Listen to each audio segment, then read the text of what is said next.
오늘 요한일서 4장 7절에서 12절 말씀 가지고 사랑 없이는 만날 수 없습니다 라는 제목의 하나님 말씀을 함께 나누도록 하겠습니다. 정말 성탄이 이제 가까이 왔습니다. 여러분의 한 손 안에 들어가는 날짜까지 이제 왔습니다. 우린 지난 대림절 오늘까지 포함해서 4주의 시간을 하나님의 말씀을 함께 나누며 가까이 오시는, 내가 찾아가는이 아니라 나에게 찾아오시는 주님의 성탄에 대한 말씀을 나눴어요. 우리의 마음 문을 두드리시고 항상 깨어 있으라, 내가 너희의 마음 문을 두드리는 그 음성을 듣고 문을 열라는 주님의 말씀. 또 평화의 왕이신 주님께서 오시면 우리의 막힌 담을 모두 다 허무시고 우리의 이전의 불완전한 모습을 더욱더 온전한 모습으로 바꿔 주실 것이라는 그 믿음. 마리아와 같이 우리의 비천함 삶 가운데도 찾아오셔서 우리를 돌보시고 우리의 삶을 완전히 뒤집으시고 기쁨으로 바꾸시는 그 주님의 은혜를 우리는 지난 대림절 3주 때까지의 말씀으로 나눴습니다. 여러분, 어떤 시간이 정말 가까이 왔을 때 반드시 확인해야 되는 것들이 있죠. 여러분, 오늘 예배 드리러 나오실 때 마지막에 뭘 확인하셨습니까? 그냥 나오셨어요? 어떤 분들은 옷매무새를 확인해요. 내가 넥타이를 제대로 맸나? 아니면은 정말 단추가 이상하게 채워져 있진 않나? 화장은 잘 됐나? 여러 가지 확인을 합니다. 저는 항상 집에서 나갈 때 어릴 때부터 병적인 건 아니지만 그렇게 많이 들었던 것 같아요. 가스 불 껐는지, 네, 전기 방에 불 다 껐는지. 그래서 제가 가다가 확신이 없어서 다시 돌아왔던 적도 있어요. 분명히 끈 것 같은데 끄지 않은 것 같아서 그 얘기를 이렇게 많이 적었던 것 같고, 어떤 성도님 신방을 갔더니 성도님 가정 현관 문 안쪽에 포스트잇으로 써 있더라고요. 저희 집이랑 비슷했던 것 같아요. 가스 불 껐는지 방에 불은 건지 그거를 아예 가족들의 지침으로 아예 딱 붙여놓은 집도 보았습니다. 만약에 여러분 해외여행을 떠난다면 여러분 뭘 꼭 확인해야 될까요? 마지막까지 꼭 확인해야 되는 것. 네, 감사합니다. 제가 여기 여권이라고 써놨거든요. 네, 여권이죠. 돈이 없으면 시대가 좋아져서 다른 나라 가서 찾아도 됩니다. 하지만 여행 권리에 공인된 증표인 여권이 없다면 그 여행을 시작조차 할 수 없어요. 여행이라는 일정 자체를 만나는 자체가 성립이 되지 않습니다. 그렇다면 성탄이 가까운 지금, 주님이 우리를 위해서 오시는 그 구원의 은혜를 받아들이는 영적인 여행이 시작되는 그때, 이제 오신 주님을 버선발로 나가서 맞이해야 되는 그때, 우리가 확인해야 할 마지막 성탄의 준비물이 뭘까요? 그것은 바로 오늘 말씀에서 말하는 사랑입니다. 그 어떤 것을 보여준다 하여도, 그리고 다른 모든 것은 놓고 온다고 할지라도 하나님께서는 요한일서 말씀을 통하여서 사랑, 어쩌면 우리의 인생의 영적인 여건과도 같은 그 사랑이 우리들 안에 있는지 마지막으로 확인해 보라고 하셨습니다. 성경에서 가장 큰 계명이라고 말했죠. 누가복음 10장 27절에 다음과 같이 말씀합니다. 함께 읽어보겠습니다. 10장 27절입니다. 대답하여 이르되 내 마음을 다하며 목숨을 다하며 힘을 다하며 뜻을 다하여 주 너의 하나님을 사랑하고 또한 내 이웃을 내 자신같이 사랑하라 하였나이다. 아멘. 사실 어떤 율법 교사가 예수님을 시험한 거예요. 어떻게 해야 제가 영원한 생명을 얻을 수 있습니까? 라고 얘기할 때 계명을 지켜서 영생을 얻으려고 하니 한번 들어볼래? 라면서 하나님을 사랑하고 너의 이웃을 사랑하라고요. 내 이웃을 심지어 내 자신같이 사랑하라고 말씀하셨습니다. 성탄에 주님께 보여드려야 하는 사랑, 이 사랑이 없이는 예수님을 인격적으로 만날 수가 없죠. 예수님은 십자가에 못 박히시기 전날 밤에 제자들을 모아놓고도 비슷한 말씀을 하셨거든요. 요한복음 13장 34절에 어떻게 쓰여져 있죠? 같이 읽어볼까요? 새 계명을 너희에게 주노니 서로 사랑하라. 내가 너희를 사랑한 것 같이 너희도 서로 사랑하라. 아멘. 왜 이 말씀을 하셨을까? 요한복음 13장을 시작할 때 보면 예수님의 제자들은 그 전에 상당히 피로한 긴장감이 가득했어요. 육체적인 피로가 아니라 누가 최고냐라는 것에 대한 불필요한 긴장과 피로입니다. 내가 최고 제자다, 내가 잘하고 있다, 심지어 제자의 어머니까지 찾아와서 예수님 옆에 앉혀달라고 얘기하는 일들까지 있었습니다. 전도가 될 리가 없고 예수님의 제자로서 나아가서 복음을 전하지만 마음이 편치 않아요. 저녁에 모였을 때도 그들 안에 냉랭함을 가지고 모였는데 예수님은 얘네들 그대로 두면 안 되겠구나. 참된 사랑이 무엇인지, 그리고 십자가 죽음의 때 이제 예수님께서 어쩌면 구원자로 다시 그들에게 태어나는 영적인 성탄의 때 무엇을 보여야 될까? 주님은 그들에게 서로 사랑하라는 말씀을 하셨어요. 그래서 오늘 본문에서 요한도 당당하게 선포합니다. 사랑이 없이는 하나님 앞에 당당히 나아갈 수 없다고요. 사랑하는 자들아, 우리가 서로 사랑하자. 좀 더 구체적으로 말하면 하나님의 사랑을 받은 자들아, 너희가 하나님의 사랑으로 서로 사랑하자. 요한은 이 편지를 받는 모든 이들에게 명령하듯 말합니다. 그러나 이 명령은 도덕적이거나 맹목적인 명령은 아니에요. 이 큰 대표 논제 앞에 오늘 본문은 큰 두 가지 논증을 하고 있습니다. 첫 번째 논증은 왜 성탄 앞에 우리는 서로 사랑해야 되는가라는 사랑의 당위성에 대한 논증이죠. 그 논증은 크게 세 가지예요. 사랑은 하나님께 속한 것이기 때문에 우리는 마땅히 서로 사랑해야 함을 믿으시기 바랍니다. 사랑은 하나님께 속한 것으로 세상에 속한 사람은 세상의 말을 하고 하나님께 속한 사람은 하나님의 말을 하게 됩니다. 세상에 속한 사람은 세상이 원하는 사랑을 하지만 하나님께 속한 사람은 사랑 그 자체이신 하나님의 사랑으로 서로 사랑합니다. 요한일서 4장 4절에 하나님을 사랑하는 우리를 무엇이라고 말합니까? 같이 읽어볼까요? 자녀들아, 너희는 하나님께 속하였고 또 그들을 이기었나니 이는 너희 안에 계시니가 세상에 있는 자보다 크심이라. 아멘. 여러분 다 하나님의 자녀이심을 믿으십니까? 우리 모두 다 하나님께 속한 사람들이기 때문에 사랑이신 하나님처럼 마땅히 서로 사랑해야 합니다. 세상의 권세를 이기신, 십자가로 세상과 싸워 이기신 예수님의 사랑으로 서로를 사랑하는 것. 사랑은 인간의 도덕이나 성품이기 이전에 바로 하나님 자신이에요. 하나님이라는 사랑에서 흘러나오는 그 은혜로 우리가 서로 사랑하는 거예요. 우리가 사랑하는 것은 나의 인격적인 모습을 남들에게 보여주기 위함도 아니고 사랑은 하나님께 속한 것이고 하나님 자체이시기에 우리는 서로 사랑하는 겁니다. 본문은 두 번째로 왜 성탄 앞에 우리가 사랑해야 되는가에 대해 사랑하지 않으면 사실은 하나님을 모르는 것이기 때문입니다. 하나님을 아냐 모르냐의 기준을 우린 되게 많은 세부적인 기준을 갖고 있어요. 뭐 교회를 얼마나 다녔느냐, 뭐 어떤 직분을 갖고 있느냐, 성경 공부를 어디까지 수료했느냐, 여러 가지 많은 개인의 지식, 경건, 영성들을 가시적인 기준으로 평가합니다. 그런데 요한은 오직 하나님의 한 가지 기준이 가장 먼저 전제되어야 한다라고 말해요. 나머지 모든 것들도 하나님의 사랑을 아는 분명히 좋은 것이지만 가장 중요한 기준, 하나님의 사랑으로 서로 사랑하고 있는가. 우리가 교회 사역을 하면 얼마나 대단한 능력을 가지고 사역을 할 수 있을까요? 얼마나 대단한 능력으로 사회에서 생활을 하며 이 세상에 한 번뿐인 인생에서 얼마나 대단한 사람이 될 수 있을까요? 하나님은 오직 한 가지 기준으로 우리를 평가하신다고 말씀하셨어요. 하나님을 사랑하느냐, 그리고 내가 너에게 준 예수 사랑으로 너희도 서로 사랑하느냐. 나를 안다면 너희는 하나님을 사랑하고 서로를 사랑하지 않을래야 않을 수가 없다는 거예요. 그거 하나만 보면 그 사람의 모든 것을 다 알 수 있다는 것이죠. 반대로 말하면 사랑하면 할수록 우리는 하나님을 더욱더 알게 됩니다. 어제보다 오늘보다 내일이 더 하나님을 알게 되는 삶은 하나님을 사랑하고 하나님의 사랑으로 서로를 사랑할 때만 우리는 하나님을 알게 돼요. 내가 어떻게 하나님을 인격적으로 만나야 될지 잘 모르겠다면 가장 먼저 시작해야 되는 것은 바로 옆에 있는 사람을 하나님의 사랑으로 사랑하는 것이죠. 그러면 어제보다 우리는 하나님을 더욱더 알게 됩니다.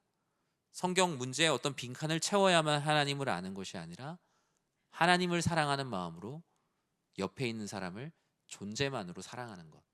그러면 우리는 어제보다 오늘 더 하나님을 알게 될 것입니다. 대림절은 하나님을 누가 더 잘 안다고 자랑하는 시간이 아닙니다. 가까이 오시는 예수님은 와, 나 예수님 알아. 서로의 예수님을 안다는 것을 자랑하는 시간이 아니라고요. 예전에 인터넷에 이렇게 글을 교회 이름을 검색하고 뭐 이렇게 하다가 제 이름으로 글이 하나가 올라와 있더라고요. 어떤 두 사람의 대화인 거예요. 제가 되게 깜짝 놀랐어요. 그분들은 그 대화가 거기에 올라와 있는지 잘 모르겠는데 저에 대한 대화인 거예요. 그런데 누가 저에 대해서 아냐라는 이렇게 질문이 있어요. 근데 그분이 너무나 잘 알지라고 하면서 글을 쭉 써놨는데 저는 그분을 전혀 모르는 거예요. 그냥 내가 조금 아는 걸 갖고 누군가에게 되게 잘 아는 사람인 것처럼 장황하게 설명하는 글을 보면서 이거 어떻게 하지? 이거 지워달라고 해야 되나? 라는 생각을 하게 됐어요. 우리가 하나님 앞에 때로는 누군가에게 나는 하나님 잘 알지 라고 얘기하지만 하나님이 우리를 보셨을 때 하나님 사람과 서로 사랑이 없어서 얘는 하나님을 날 잘 모르는 것 같은데 사람들 앞에서 하나님을 잘 안다라고 말하고 있진 않은가. 저는 오히려 설교를 준비하면서 생각을 해봤어요. 예수님의 제자들은 인류의 새로운 구원인 십자가 앞에서 서로 다투고 있었어요. 십자가에 못 박히시기 전날 밤까지도 누가 수제자이냐를 가지고 싸우는 그들에게 주님은 서로 사랑하라라고 말씀하셨어요. 제자들은 하나님 나라는 언제 임하는 것인가라는 깊은 기다림 속에서 실증이 났고 누가 최고냐를 가지고 싸우는 어리석은 전쟁을 하고 있었던 것이죠. 주님의 제자들이나 서로 사랑함을 잃어버렸으니 더 이상 제자가 아니었고 주님은 그들의 모습을 보시고 안타까워하는 마음으로 그들의 발을 씻기셨던 거예요. 그들이 하나님을 모르는 것, 그들이 구원할 주님을 모르고 있었기 때문이에요. 왜 성탄 앞에 우리는 서로 사랑해야 되는가에 대해서 본문은 세 번째로 이미 그 사랑이 우리들에게 나타났기 때문이에요. 9절과 10절에 이렇게 말씀하고 있죠. 우리 같이 한번 읽어볼까요? 하나님의 사랑이 우리에게 이렇게 나타난 바 되었으니 하나님이 자기의 독생자를 세상에 보내심은 그로 말미암아 우리를 살리려 하심이라. 사랑은 여기 있으니 우리가 하나님을 사랑한 것이 아니요 하나님이 우리를 사랑하사 우리 죄를 속하기 위하여 화목제물로 그 아들을 보내셨음이라. 아멘. 우리는 이미 오신 주님과 아직 오시지 않은 주님 사이에 살아가고 있어요. 이미와 아직 사이에 살아가고 있다고요. 우리가 왜 성탄 앞에 서로 사랑해야 되는가? 이미 그 사랑은 오셨거든요. 역사적으로도 아기 예수님은 이미 2000년 전에 오셨어요. 그런데 우리가 매년 이 성탄을 통해서 아직 오시지 않은 주님을 기다릴 뿐이지 예수님은 이미 오셨어요. 매년 우리는 이미 나타난 사랑 앞에 있어요. 우리를 사랑하사 십자가로 우리를 구원하신 그 사랑이 이미 나타나 있는데 우리가 어찌 서로 사랑하지 않을 수가 있겠어요? 어느 한 교회에 오랫동안 앙숙으로 지내온 두 성도님들이 있었어요. 제가 어느 한 교회라고 얘기하면 아, 우리 교회구나 이렇게 생각하시는데 진짜로 아니거든요. 네. 이게 언제쯤이냐면 2009년쯤에 있었던 얘기예요. 단순히 사이가 좋지 않은 정도가 아니라 나중에 이제 알아보니 그런 거예요. 신앙생활의 초창기 때 작은 오해가 있었던 거죠.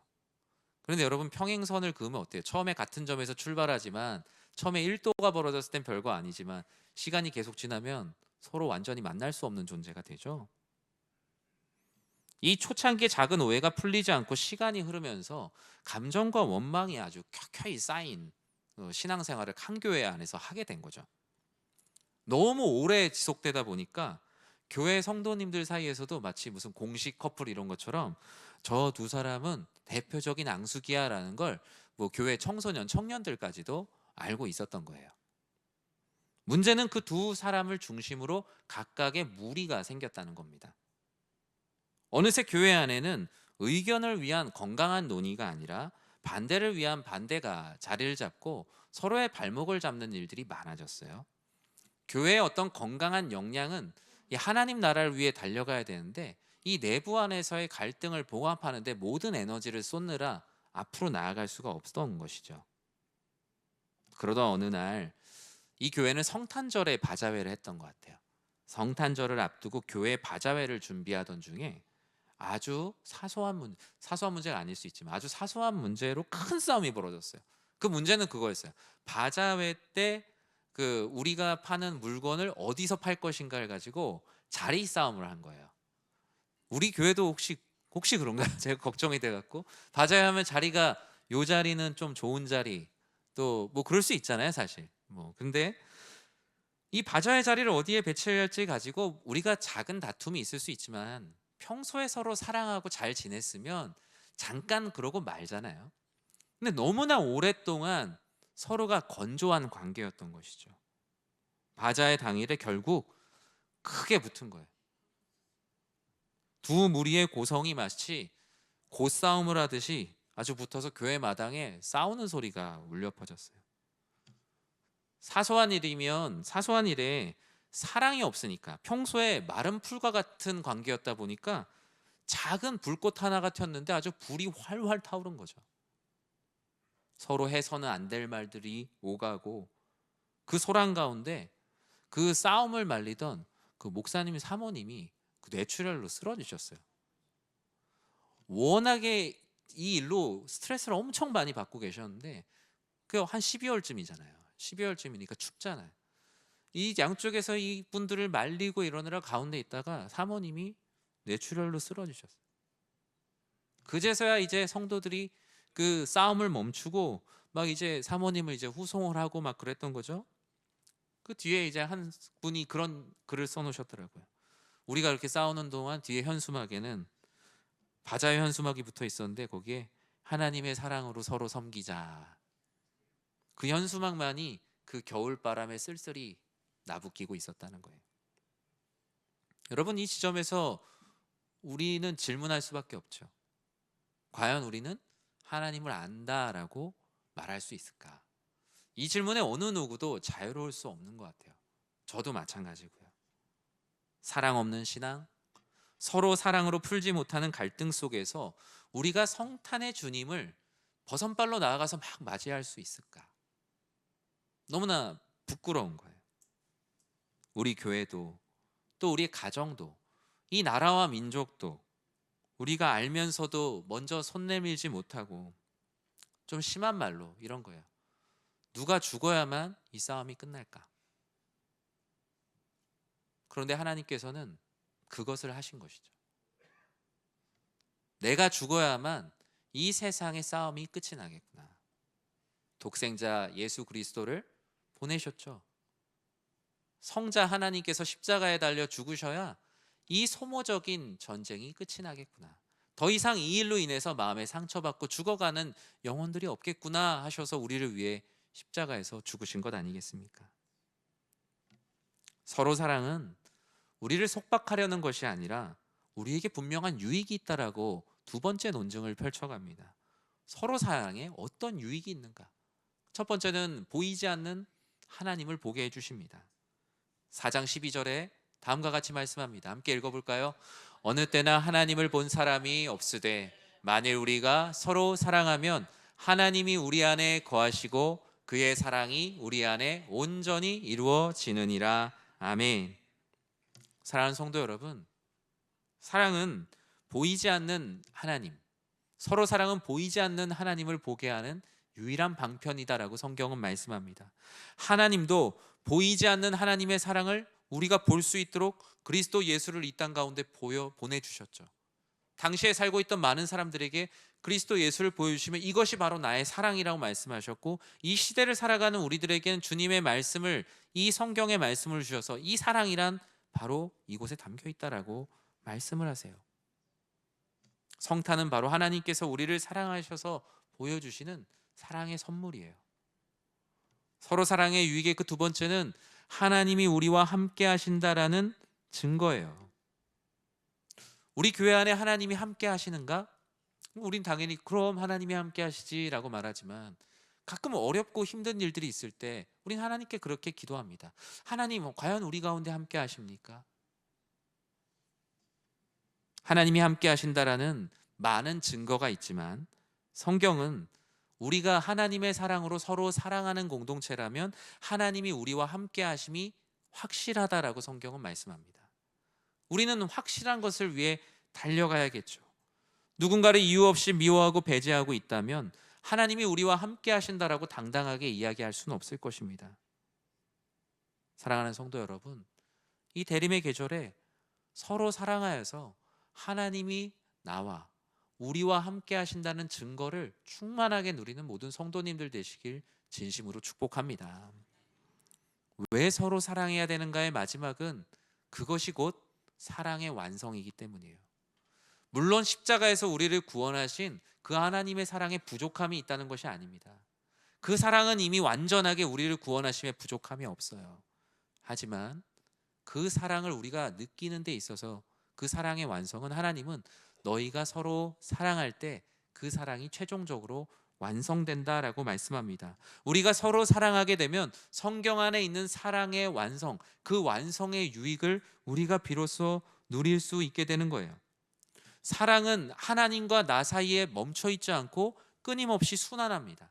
내가 하나님을 사랑하고 하나님이 나를 사랑하시는 이 사랑의 선순환이 계속 있죠.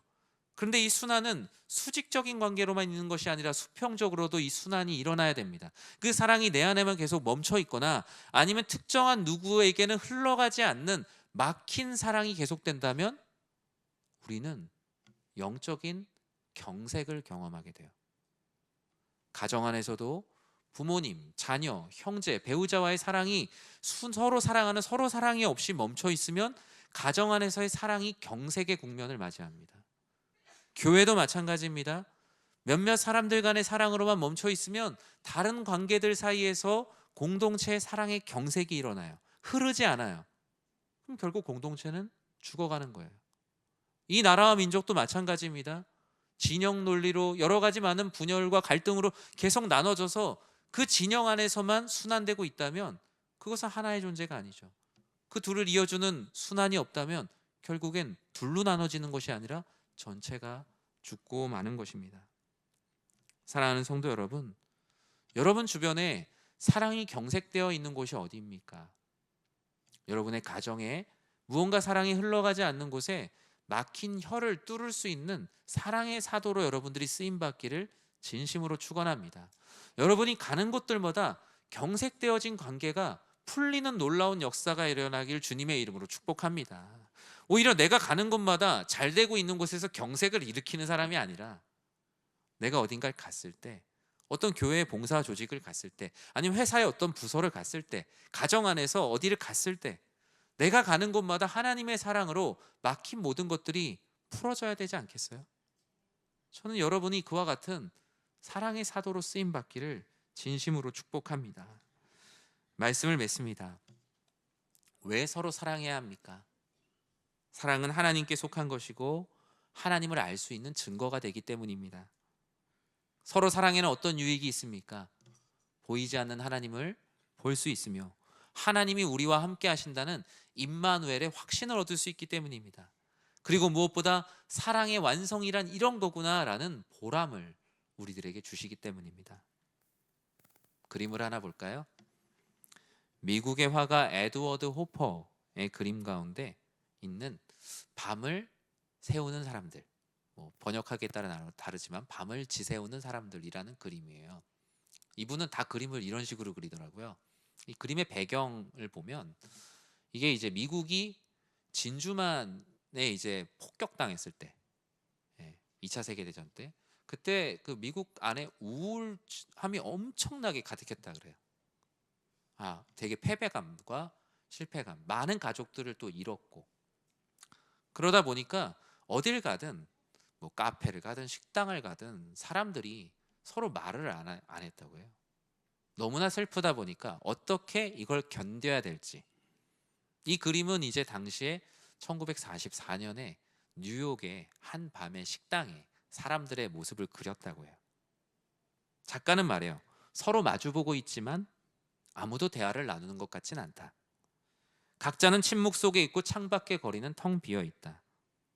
동시에 깊은 외로움이 느껴진다. 하지만 그 가운데서도 그들은 완전한 혼자는 아니다.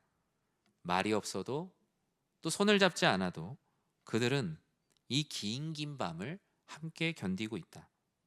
각자의 사정과 외로움을 안고 있지만 적어도 이 밤을 혼자 보내고 있지 않기에 외롭지 않다. 이게 이 그림에 대한 해석이었어요. 대림절은 바로 이런 밤의 시간입니다. 우리는 우리의 형편을 서로 정확히 다 알지 못합니다. 저 그림에서처럼 어떤 사람은 차를 마시고 있으며, 어떤 사람은 책을 보고 있으며, 어떤 사람은 아무런 말도 없이 테이블에 앉아 있는 분도 있습니다. 오늘 이 자리도 각자의 저마다의 정황은 다릅니다. 하지만 모두가 다 이 신앙의 길 가운데 하나님의 은혜로 살아가길 바라는 마음, 아직 오진 않았지만 내 인생에 아침이 오길 바라는 마음으로 긴 밤을 기다리는 사람들이라는 면에서는 우리는 모두 다 같은 곳을 바라보고 있는 사람들입니다.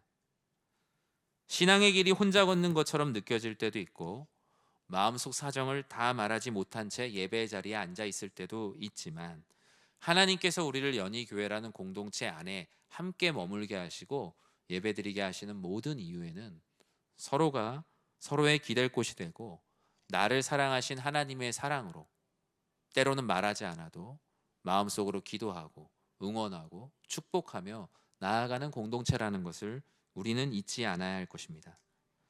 서로 사랑이라는 것은 거창하거나 관념적인 말이 결코 아닙니다.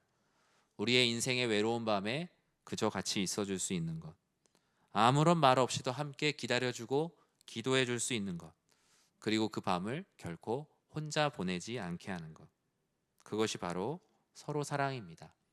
여러분, 한 사람이 한 사람에게 나아갈 때 놀라운 역사가 일어납니다.